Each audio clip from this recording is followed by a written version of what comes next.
it's really an endless supply of what you can fish on a dock. It's about gaining confidence in something. You know, I really like to cover a lot of water when I can.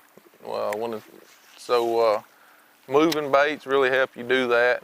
And you know, you can fish them with a spinner bait. One smoked it right there, that back corner. You know, you can fish it with a spinner bait, you can swim a jig. A good rule of thumb is if the water's a little bit dirtier, you want to use something that's got some vibration or anticipating the bite. You know, a good rule of thumb, if the water's dirtier, you use something that's got a little bit of vibration like a spinner bait or a bladed swim jig. And the clearer the water, you know, we don't want real, I call them loud or bait. So that's when we swim our jigs and when the water's clear. I got one trailer and it slides down and makes my bait tumble.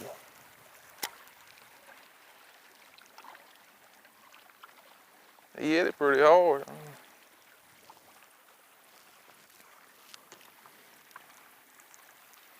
Back to the, you know, the endless supply of baits. You can flip a jig, you can swim a jig, you can flip plastic, you can throw a spinner bait, you can throw, I've caught a lot of fish on docks on top water, especially when the brim get around them in summertime, you know, June, July.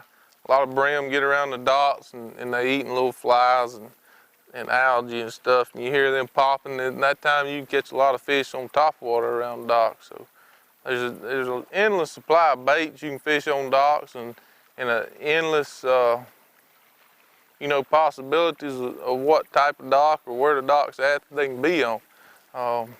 You know, I think sometimes the common angler or the amateur angler, he goes out and he catches his own docks, and that's all he's, you know, I caught them on docks. And there's so much more to that than, you know, where it's at and was it a floating dock or a pole dock and stuff like that. So that's the biggest tip I can give you is when you catch a fish on a dock, just don't say it's a dock. Kind of pay attention to where it's at and how it sets up with the, you know, with the lay of the land and what type of bottom was it. Was it rock bottom, clay bottom, sand bottom? And try to take all that into account, and that really helps you refine your pattern.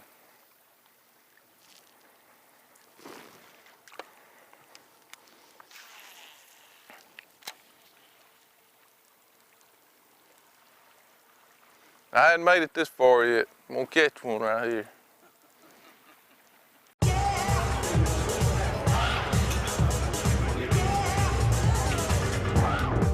What do you see? Reminds me of muskies. I love your mind. They call it a bucket mouse because he's got a bucket mouse. Wow.